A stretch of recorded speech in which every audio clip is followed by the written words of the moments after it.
Hello everyone, this is a case of a right unsafe csom in a young male. He was diagnosed unsafe csom and we planned inside-out mastoidectomy. So this is the picture of the ear canal showing the central subtotal perforation. Along with that, there is a large atic perforation and a cholesteatoma can be seen there. So we are planning here inside-out mastoidectomy as the patient is having sclerotic mastoid. So first step is the post-oral incision and the post-oral approach.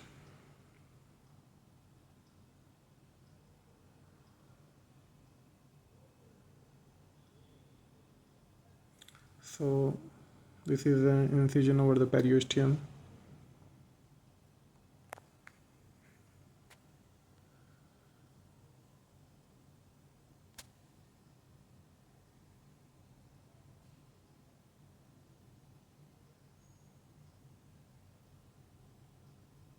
Patient is having disease in the other side also, but right here is having the more disease, so this is operated first.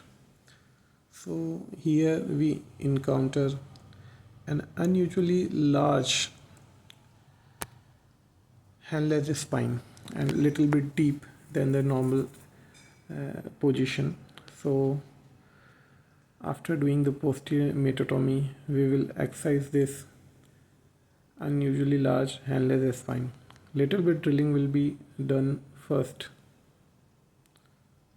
So this is the unusually large handless spine in this case. So drill is used to reduce the size of this spine of Henle.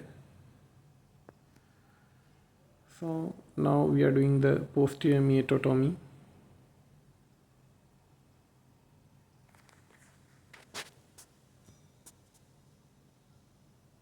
Patient is also having a little bit narrow canal, so canaloplasty will be done along with the removal of Henle spine. So now we are raising the tympanomeatal flap.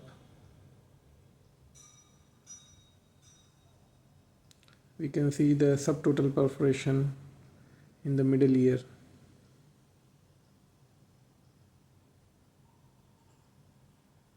So all this process is undergoing under local anesthesia. Patient is not under general anesthesia and patient is being operated under local anesthesia with little sedation.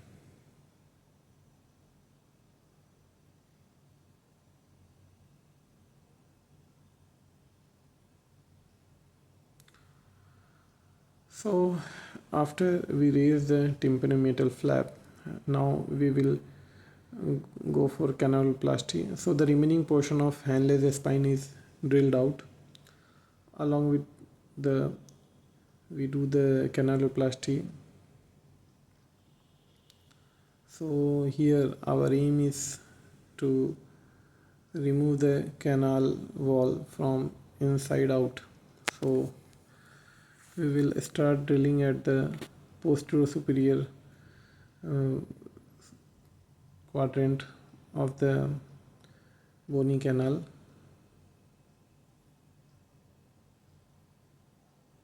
Sputum is eroded here, so we can see the attic cholesteatoma and we start drilling. Atticotomy is being done. A large diamond burr is used to drill the bone and it is being done from inside to outside manner. So inside-out mastoidectomy is helpful in case of the sclerotic mastoid. It saves time and especially in these cases there are chances of low-lying dura and forward-lying sinus, so damage to the structure is less, and also it solves the uh, disadvantage of large cavity in case of modified radical mastoidectomy. So this is the cholesteatoma. So now we will use a cotton ball and the circular knife to raise the cholesteatoma from inside out. So in this manner the cholesteatoma is being separated from mastoid and it is followed anteriorly in the epitympanum.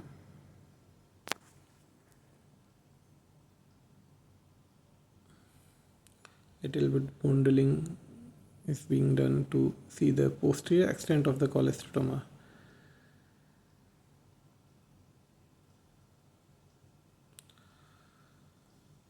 So again, a cotton ball is pushed and the cholesteatoma sac is gently dissected out. So we can see now the bone, bare bone, which is clearly visible, and the cholesteatoma is being separated anteriorly. So this is the attachment of the middle ear, and this is the epitympanic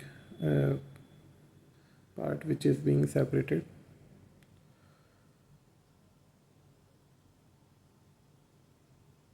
So the now cholesteatoma is being separated from anterior epitympanum very gently.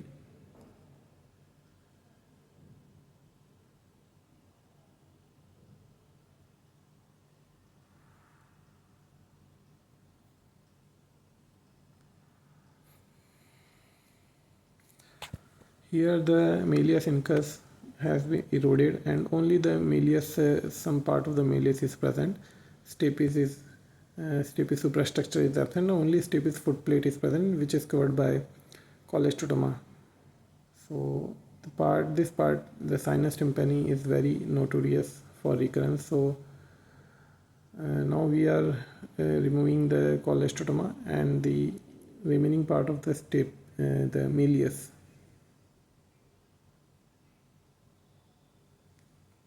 Now there is a very small, very thin layer of cholesteatoma present over the sinus tympani area and the stapes foot plate. So it is being gently dissected out.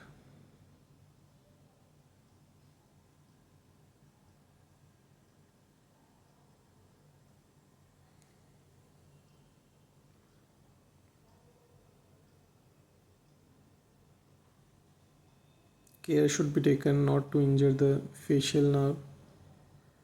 Very gently this is dissected out. We are using the help of a small suction and the sickle knife.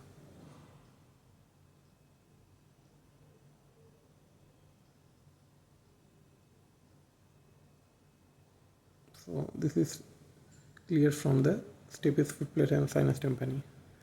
So now the next step is to refresh the margin of subtotal perforation. We are refreshing the margin of subtotal perforation.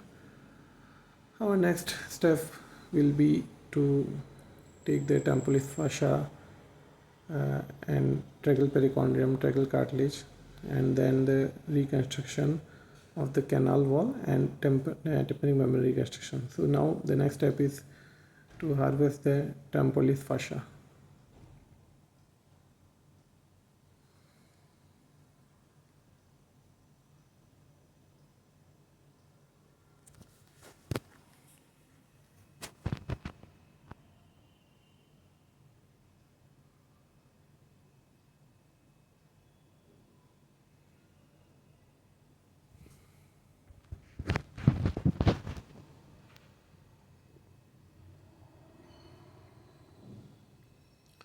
So we are also taking the tragal perichondrium and tragal cartilage in this case.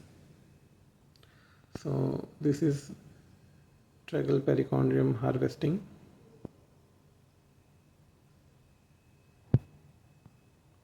We harvest a large piece of tragal perichondrium. So we can use the tragal perichondrium if the temporis fascia is short, is not sufficient, then we can use the tragal perichondrium also. And we also need tragal cartilage for reconstruction of the attic and also for ossiculoplasty. So this is a large piece of tragal perichondrium that we are separating, and it will be used for tympanic membrane reconstruction.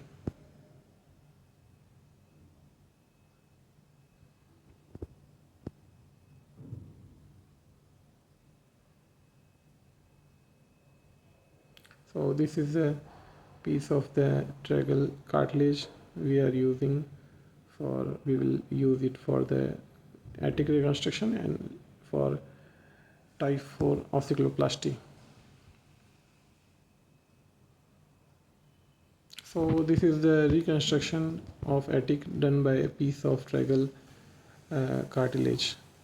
Now we will do the temporalis fascia grafting. So using the gel foam, we are introducing the temporalis fascia in the middle ear cavity.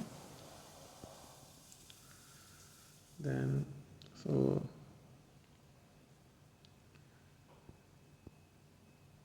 now we use the piece of tragal cartilage and make it as a L strut, and it will be used for type 4 tympanoplasty. So here we are putting this piece of cartilage, and the L part is being fitted in the stapes foot plate. Stapes superstructure is absent. So this is now snugly fitted in. So this is the final picture with the reconstruction of tympanic membrane perforation and ossiculoplasty being done, and also reconstruction of attic wall. Post-operative facial nerve function was absolutely normal. Thanks for watching.